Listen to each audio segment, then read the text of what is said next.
پاکستان میں ابھی تک تو ہمیں یہ پتہ نہیں ہے باہر نکلیں گے گھر بخیر و عافیت جائیں گے، زندہ بھی جائیں گے یا نہیں، ملک میں حالات کیا ہے۔ کسی بھی عدالت میں پاکستان تحریک انصاف کے ساتھ قانون کے مطابق ٹریٹمنٹ نہیں ہو رہی ہے۔ ابھی آپ ٹریبیونل میں دیکھیں 100% اپیل ایکسیپٹ ہو رہی ہے، مطلب یہ ہے کہ 100% یہ سارے فیصلے غلط تھے۔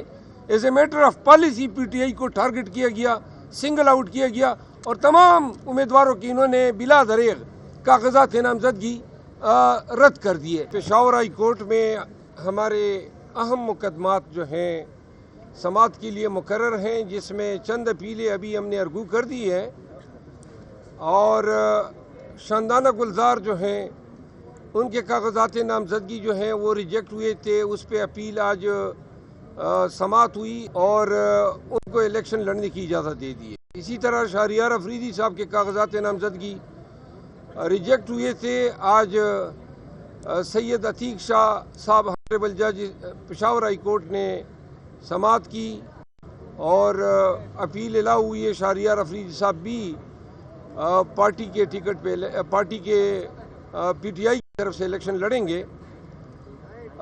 میرے کاغذات نامزدگی جو ہیں مسترد ہوئے تھے، جسٹس وقار صاحب کی عدالت میں سماعت جو ہے 11 بجے کے بعد ہوگی۔ آج بیٹ کے نشان کا کیس بھی جو ہے ڈویژن بینچ کے سامنے مقرر ہیں۔ ہمارے پشاور ہائی کورٹ کے 2 فاضل جج صاحبان جو ہیں سماعت کریں گے۔ ہم نے انٹرم آرڈر کے اگینسٹ جو سنگل بینچ نے ویری کیا تھا اور ویکیٹ کیا تھا، اس کے اگینسٹ ہم نے سپریم کورٹ سے بھی رجوع کیا ہے، وہاں پہ کل کارروائی مقرر ہے۔ لیکن اگر آج سماعت ہوتی ہیں اور مقدمہ سنا جاتا ہے اور میرٹ پہ ڈیسائیڈ ہوتا ہے، کیونکہ ارجنٹ نوعیت کا ہے، تو اس سے بہت ساری کنفیوژن جو ہیں وہ رفع ہو جائے گی اور مقدمہ ونس فار آل میرٹ پہ ڈیسائیڈ ہو جائے گا۔ لیکن اگر خدا نخواستہ ایڈجرن ہوتا ہے کسی بھی وجہ سے، تو پھر کل سپریم کورٹ میں جو پروسیڈنگ ہے وہ پھر بہت معنی رکھے گی پاکستان تحریک انصاف کے لیے۔ آج ہمیں یقین ہے کہ جو مقدمہ بیٹ کے حوالے سے ڈویژن بینچ کے سامنے ہے، وہ چونکہ ہمارا کیس انتہائی ارگویبل، انتہائی اسٹرانگ کیس ہے اور ہمیں یقین ہے کہ آج اگر سماعت ہوتی ہے تو ہمیں پاکستان تحریک انصاف کو بیٹ کا نشان واپس ملے گا۔ شیر افضل معروف صاحب یہ بتائیں، جو کل فیصلہ آیا تھا تاحیات نااہلی سے متعلق، اس پہ آپ کیا کمنٹس کریں گے؟ تاحیات نااہلی جو کیس ہے، اس میں اس حد تک ہم اس کو زیادتی سمجھتے ہیں کہ خان صاحب کی تو تاحیات نااہلی بھی نہیں ہے، لیکن نااہلی ہیں توشہ کیس کی سزایابی کی وجہ سے۔ انصاف کا تقاضا یہ ہے کہ اگر ایک ہی نوعیت کے 2 مقدمات یا 10 مقدمات ایک ہی عدالت میں زیر سماعت ہو تو ان کو یکجا سنا جا سکتا ہے، اور عموماً ترجیح یہ ہوتی ہے۔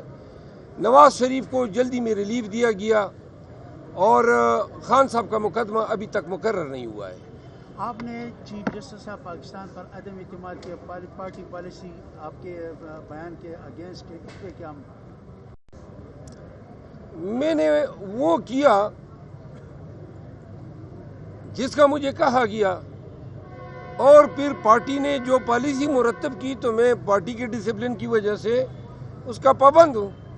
تو پھر میں نے کہا کہ جی جو چینج پالیسی ہے میں اس کا پابند ہوں، اور جس طرح پارٹی ڈیسائیڈ کرے گی اس طرح ہم جائیں گے۔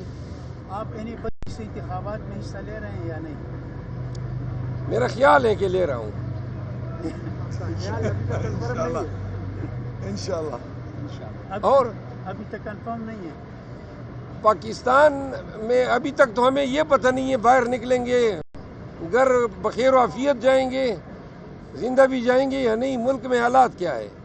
تو نہ یہ ابھی دیکھیں نا، آپ ہائی کورٹ آئے ہیں، یہ اس طرح جب آپ جاتے ہیں اور ہائی کورٹ کو نو گو ایریا بنا دیا جائے، میرے خیال میں کہ یہ پشاور ہائی کورٹ کی توہین کر رہی ہے۔ کسی بھی عدالت میں پاکستان تحریک انصاف کے ساتھ قانون کے مطابق ٹریٹمنٹ نہیں ہو رہی ہے. ابھی آپ ٹریبیونل میں دیکھیں 100% اپیلیں ایکسیپٹ ہو رہی ہے. مطلب یہ ہے کہ 100% یہ سارے فیصلے غلط تھے. As a matter of policy P T I کو ٹارگٹ کیا گیا, سنگل آؤٹ کیا گیا اور تمام امیدواروں کی انہوں نے بلا دریغ کاغذات نامزدگی رد کر دیے. میرے کاغذات نامزدگی مذہق خیز بات ہے. پشاور میں میرے 6 ہم نام شیر افضل نام کے ان کے واٹر سپلائی کے بل میرے ہاتھ میں ڈال دیے کہ جی اس نے بل نہیں دیا ہے. اب میں نے جج صاحب کو کہا کہ جی یہ کس چیز کا سہارا لیں گے, یعنی اتنی اندھیر نگری ہیں اور چوپٹ راج ہیں. ریٹرننگ افسر نے یہ بھی نہیں دیکھا کہ وہ بل کس کے نام پہ ہیں, یعنی صرف ہم نام ہونے پہ آپ سزا دے رہے ہیں. اور اسی طرح شہریار افریدی کے نامینیشن پیپر سے 2 دن قبل خفیہ پرچے کر لیے اینٹی کرپشن کے, اس کا نام ڈال دیا. اب کہتے ہیں وہ پرچوں کا آپ نے ذکر نہیں کیا. بھائی پرچے کا ہمارے فرشتوں کو بھی علم نہیں تھا کہ آپ نے پرچے کیے.